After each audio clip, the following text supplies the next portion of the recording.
You know, pulled pork is something that's pretty easy to do. If you need a home run, you need to be able to make sure that you do a great job, you're going to feed a bunch of people, definitely consider the pulled pork. Pretty easy to do, pretty easy not to mess up, and that's the important thing. Let's take a look at how we do it.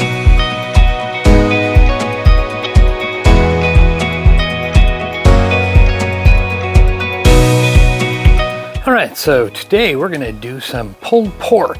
Got a family gathering tomorrow.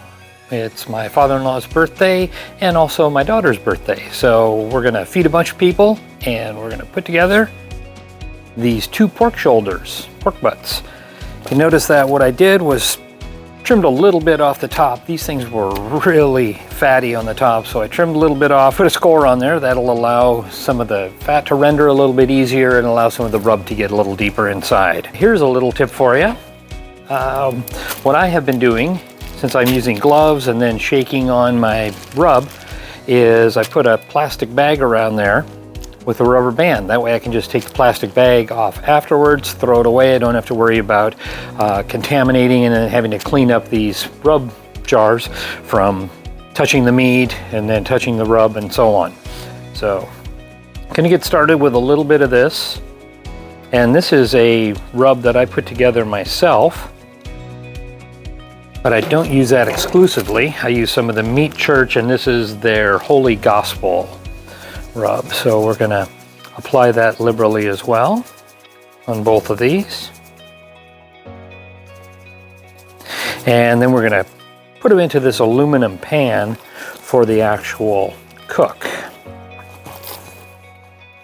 Do a little bit on the side there.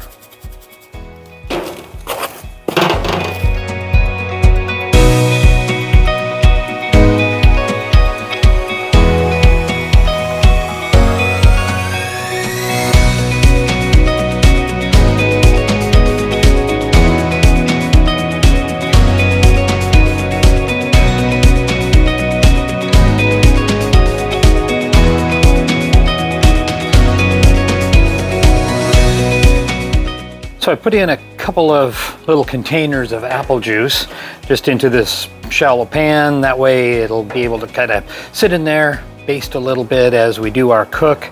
I just pick these up at the local grocery stores. I like the little bottles so you're not busting out a big one and then only using half of it. I can kind of open those as need be.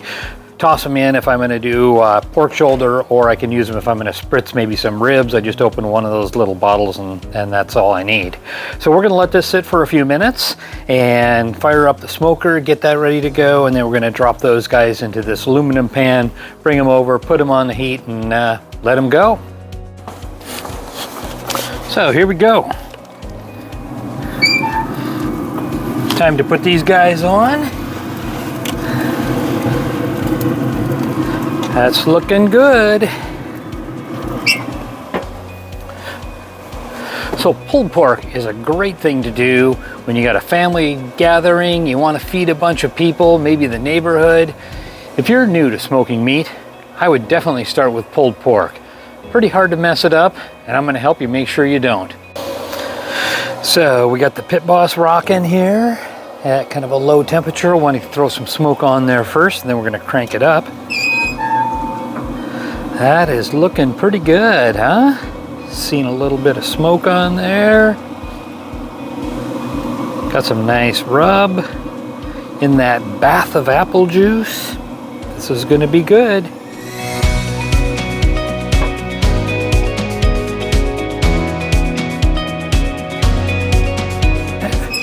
Just crank this up to 225. We're throwing lots of smoke on there, so that's looking good.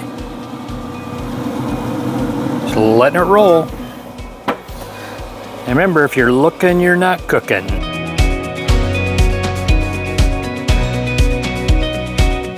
And we're gonna check this guy.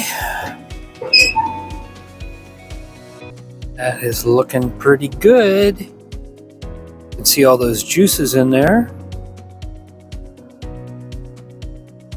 Rendering nicely. Let's check our temps here. 201, 200, 197, 194. Getting close. We'll check them with the probe here in a little bit, but that's looking pretty fine. All right, it's about 10:15 p.m. and these fellas just came off the smoker. Put them in, about 12 hours ago. So about 9:45 this morning, I put them on, and we're up to around 204 degrees. So, and they're probing very, very tender. Got my ThermoWorks here. Oh yeah, that is just where we want it to be. Juice is just bursting right out of there, and you can see we've got a lot of juice in here also, so that's a lot of the rendered fat out of there. Plus, if you remember, the apple juice that we started out with also is a good sweet addition to that. Pulled pork is one of the go-tos when you've got a big family gathering going on, you got a bunch of people to feed. Really works out great. Not a lot of work to it. Does take a while. So next step at 10 p.m. is I'm going to put these things to rest for about an hour to 2 hours. Then we're going to pull all the meat and put it in the refrigerator and get ready to serve it tomorrow. Going to add a little bit of sauce to it, probably some Sweet Baby Ray's. We'll see what else we've got to be able to spice it up a little bit and get it to just where we want it. So we're in the cooler to rest. Before I put it in there, I did start to suck out some of the juice with this turkey baster. And we're going to put this in the refrigerator. What we'll find is a lot of fat will kind of roll to the top, and we'll be able to scrape that off and then add back in as we need when we finish off that pulled pork and get it ready to serve and heat it back up again. So make sure you save all that liquid gold right there. Do not throw that away. That is the stuff that's going to make all the difference for you. Add a little barbecue sauce if need be, maybe even a little bit of apple juice if you need an additional moisture into there. But this is the stuff, make sure and hold on to it. Gonna let this guy sit in here for another hour, hour and a half, let the temps drop a little bit. We'll pull that bone out of there, pull the rest of it, get rid of the big fat chunks, and drop it in a big stock pot, put it in the refrigerator, and we'll warm it up and get it ready to serve for tomorrow.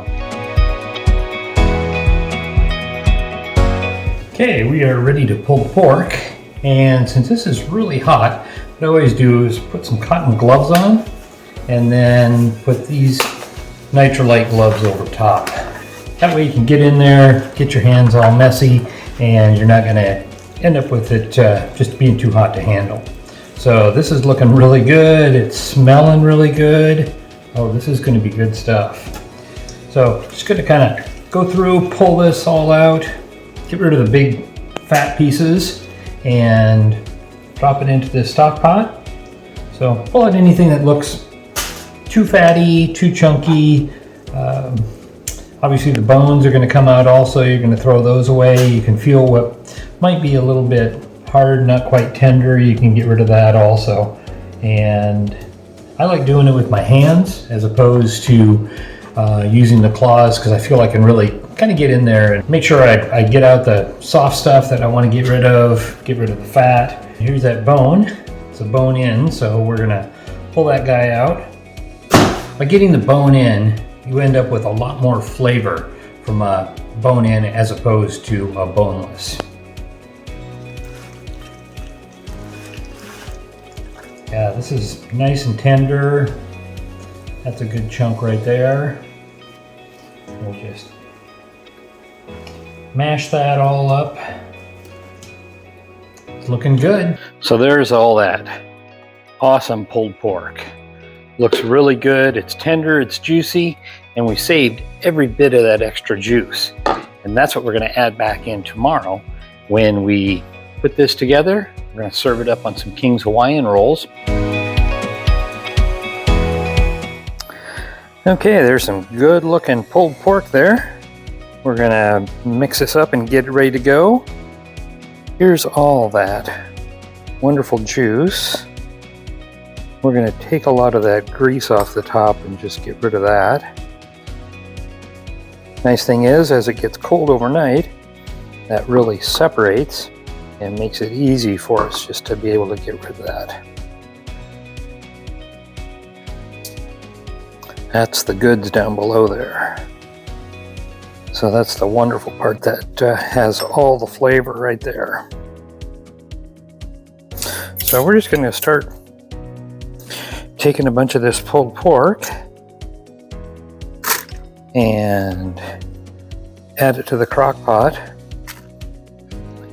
Figured I'd make cleanup a little bit easier, and found these bags that you can put into your crock pot that are very good for high heat, and it allows you to very easily clean up afterwards. Yeah, we're going to start with that amount. We're going to add some of this wonderful taste treat here. And then we're going to add a little bit of the Sweet Baby Ray's.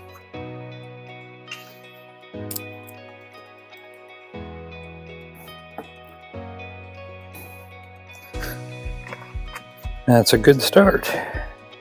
So always keep the rub handy also. You might want to add a little bit more of that to be able to bring up the spice level a little bit as you're heating it and preparing it for the meal.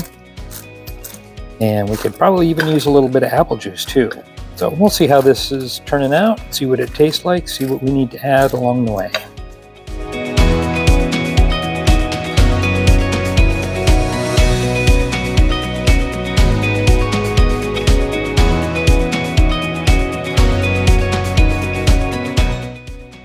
Boy, I tell you, if you're new to barbecue and you want something that's pretty hard to mess up, pulled pork is it. Put a good rub on it, let it sit for about 15 or 20 minutes at least before you put it on your smoker. Put your smoker maybe on the lowest setting, probably 180, 200 degrees of your pellet smoker. Let it go for about 45 minutes to an hour. That'll help infuse some of that smoke right into the meat. And then just let it go. Crank it up to about 225. This stuff was on at 10 o'clock this morning. I took it off the smoker at 204 degrees where it was probe tender, and that just means I could take my ThermoPro pen and I could just stick it right in there, and it had very little resistance. And at 204, pulled it out, put it into this cooler. It sat there for probably about 2 hours, and that just allows a lot of the juices to reabsorb back into there, and it kind of finishes its cook and kind of cools down. So now it's up to you. Next weekend, what are you going to cook? Maybe some pulled pork. Get out in your backyard and cook something great next weekend.